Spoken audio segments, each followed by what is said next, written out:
I mean, I imagine that like your name is Max, and you're just the nightclub guy there, and you get to wear a nice suit. Sometimes you wear a tux, when things are really special. Penguin comes in, he slaps you on the shoulder, and he's like, what's good, Max?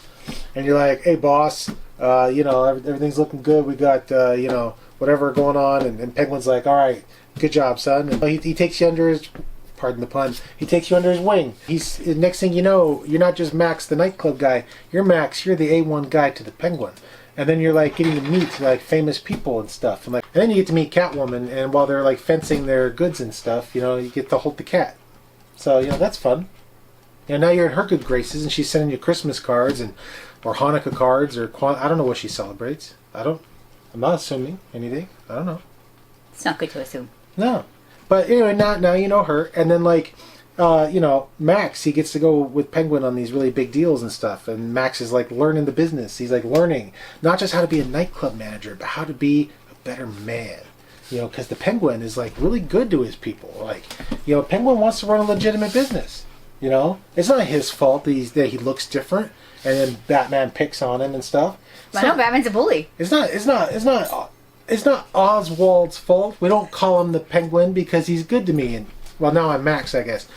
Penguin is a nice guy. You changed your own name in this scenario. When Penguin slaps me on the back and asks me how I'm doing and stuff, he's always like, "How's the family?" And he's like, he sticks the money in my pocket. He gives me, he starts out with a 10 spot, and eventually, he goes up to 20. And he tells me one day, he's like, "Don't ever expect anything bigger than 20, though, because don't be a jerk." That's what they say in mob movies. It's always, "Don't be a joke." So, I wouldn't know. Oz, he's good. He's good to me. He's good to me, and I'm learning how all these great things and stuff. And then like he takes me on a trip with him overseas, and you meet a nice girl in a small village, and next thing you know, you got pups running around, and then like Penguin holds this big festival thing for you, and like Bane shows up, and like he's like, "Here's some money," and then he like gives you a huge endowment and stuff because he's been making all that money down in the pit, and you start to get a little gray at the temples, and you're okay with it, and the wife is okay with it.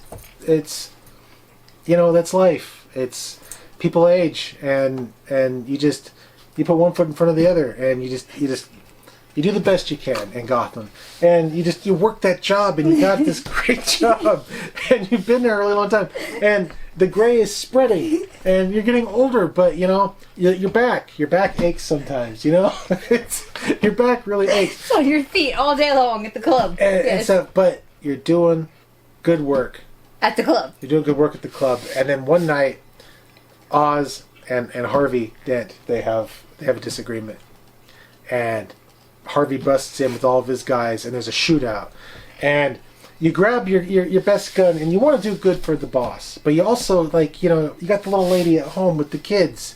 Even though you're old, the kids are still little in this scenario because that's more dramatic.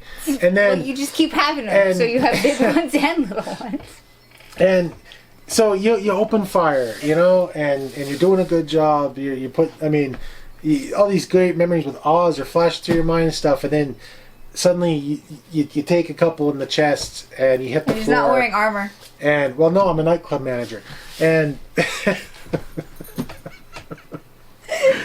mob boss. And then your time is up. Your card has been punched. It's they blew the whistle. It's time to go home. It's fill in analogous idea here, and then as the lights go out, you hear Penguin saying, "Crap! Now I have to find a new manager."